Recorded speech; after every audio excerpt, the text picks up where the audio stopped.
नमस्कार दोस्तों, मेरा नाम महेंद्र सैनी। आप देख रहे हैं प्रेरणा एंड ऑनलाइन सेवा यूट्यूब चैनल। स्वागत है आपका अपने यूट्यूब चैनल पर। कैसे हो? आशा करता हूं अच्छे होंगे।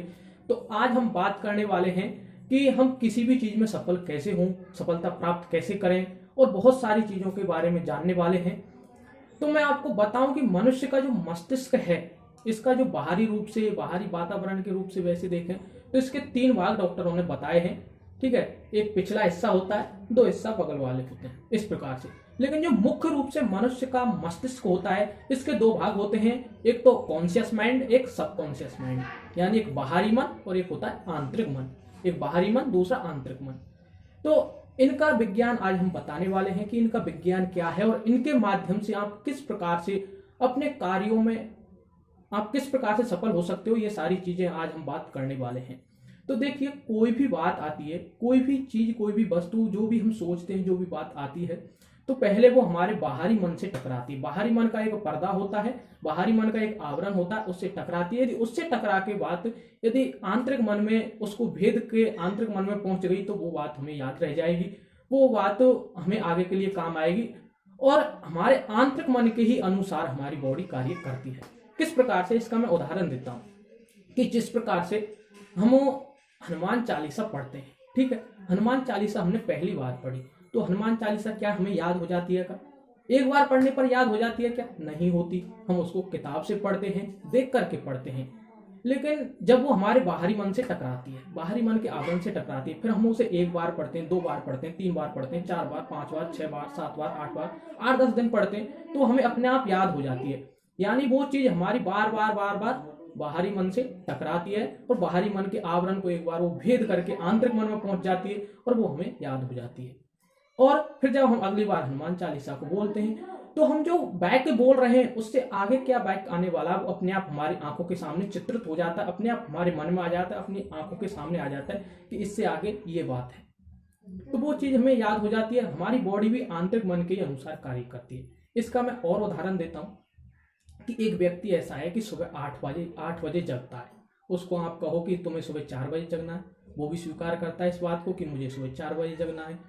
लेकिन वो अगले दिन देखता है कि सुबह 4 बजे नहीं जग पाता है, वो सुबह 8 बजे ही जग पाता है, क्योंकि उसके आंतरिक मन में वही बात बैठी हुई है कि मुझे तो सुबह 8 बजे जगना है और उसकी बॉडी वैसा ही कार्य करती है। यदि वो सुबह 4 बजे उठने की कोशिश भी करेगा तो नहीं उठ पाएगा, क्योंकि उसकी जो बॉडी अनुकूलित है वो आंतरिक मन के अनुसार काम कर रही है और उसी के अनुसार वो कार्य करता है। एक व्यक्ति ऐसा है, सुबह 4 बजे उठता है, उससे आप कहो कि सुबह 8 बजे उठना है, तो वो उस बात को उस समय स्वीकार करता है कि मुझे सुबह 8 बजे उठना है। ठीक है, लेकिन वो सुबह 4 बजे ही उठ जाता है। वो ये सोचता है, सोने की कोशिश करता है तो नहीं सो पाता है, क्योंकि बॉडी उसके अनुसार काम कर रही है, आंतरिक मन के अनुसार काम कर रही है और उसके आंतरिक मन में ये बात बैठी हुई है कि मुझे सुबह 4 बजे जगना है। ठीक है, उसके बाहरी मन में ही वो बात रह जाती कि मुझे सुबह 8 बजे उठना है, ये बात उसके बाहरी मन में ही रह जाती है और वो काम नहीं कर पाता है। अब मैं आपको बताऊं कि आंतरिक मन में कब बैठती है बात की, जब हम उस बात को बार बार सोचते हैं, रिपीट करते हैं, है ना, और उसके लिए शोध करते हैं, तब जाके वो आंतरिक मन में बैठ पाती है। कैसे कि चलो, एक व्यक्ति है, वो सुबह 8 बजे ही जगता है, लेकिन उसकी 10th क्लास की बोर्ड एग्जाम है और सुबह 6 बजे से एग्जाम है, एग्जाम देने जाना है, तो वो अपने आप बिना चाहे ही वो सुबह 4 बजे या 5 बजे उठ जाएगा। उस दिन ऐसा क्यों हो गया? और दिन तो वो 8 बजे जगता था, क्योंकि उसने रात को बार बार सोचा कि मुझे सुबह जल्दी जाना, मुझे सुबह जल्दी एग्जाम देनी है, जल्दी उठना, जल्दी उठना। बार बार सोचा, बार बार उसी बात को उसने दोहराया, तो वो उसके बाहरी मन से टकरा टकरा के उसको भेद करके आंतरिक मन में पहुंच गई और फिर बॉडी ने उसी प्रकार का कार्य किया। बॉडी अपने आप सुबह जल्दी उठ गई, बॉडी ने भी वैसा ही कार्य किया। वैसे ही हार्मोन बॉडी से हमारे स्रावित होते निकलते हैं, जैसा हमारा आंतरिक मन चाहता है। एक उदाहरण और, एक जेलर था और उसको अगले दिन फांसी होने वाली थी। तो डॉक्टरों ने क्या है, पुलिस वालों से और जो भी थे उनसे क्या है कि मतलब अनुमति ली कि हम एक परीक्षण करना चाहते हैं व्यक्ति के आंतरिक मन और बाहरी मन के बारे में। तो हमें इस जेलर को हम क्या है कि मृत्यु देना चाहते हैं और एक परीक्षण करना चाहते हैं, इसकी मृत्यु हो जाएगी, मतलब आप फांसी से भी कर सकते हो और यदि हम चाहते हैं उस तरीके से करना चाहते हैं। तो उन्होंने कहा ठीक है।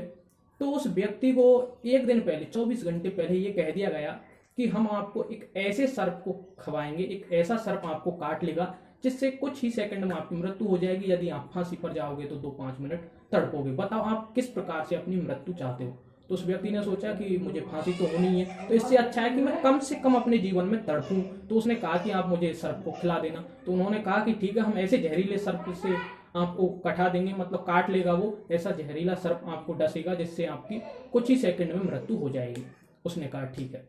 अब वो व्यक्ति पूरे रात दिन यही सोचता है कि मुझे जहरीला सर्प खाएगा और वो बहुत ही जहरीला होगा, और जिससे क्या है कि मेरी कुछ ही सेकंड में मृत्यु हो जाएगी, उसका विष बहुत ही प्रभावी होता है, ऐसा सोचता है। और 24 घंटे बाद में जब डॉक्टर आते हैं तो उसको क्या है कि उसकी आंखों के सामने एक पट्टी बांध दी गई, और पट्टी बांधने के बाद में उन्होंने 2 आलपिन उसके हाथ में गचकाई, 2 आलपिन उसके हाथ में लगा दी, जैसी इंजेक्शन की सिरिंज होती है, हल्के से। उसने सोचा मैं सर्प ने काट लिया, और कुछ ही सेकंड बाद उसकी मृत्यु हो गई। डॉक्टरों ने रिसर्च की कि आखिरकार इसकी मृत्यु कैसे हो गई, तो उन्होंने पाया कि उनकी बॉडी में जहर के कारण मृत्यु हो गई, यानी उसके माइंड तक जहर पहुंचा, और जहर के कारण उसके सभी भागों में उनको जहर मिला कि बहुत ही मतलब भयंकर जहर था, उसके कारण उसकी मृत्यु हो गई। कि आखिरकार ये जहर कहाँ से आया, तो उन्होंने जब और शोध किया तो पाया कि ऐसे हार्मोन्स इसकी बॉडी से स्रावित हुए हैं, मतलब 2-3 ऐसे हार्मोन स्रावित हुए जिनके मिलने से जहर का निर्माण हो गया। कि ऐसे हार्मोन्स कैसे स्रावित हुए कि इसके आंतरिक मन में जहर वाली बात बैठ गई, और उसी के कारण ऐसे हार्मोन स्रावित हुए जिसके कारण इसकी मृत्यु हो गई और जहर का निर्माण हो गया। तो इसीलिए हमारी बॉडी आंतरिक मन के आधार पर काम करती है, आंतरिक मन जैसा सोचता है वैसा काम करती है। इसीलिए हमें सफलता प्राप्त करने के लिए कोई भी बात को हमारे आंतरिक मन में बैठाना बहुत जरूरी है।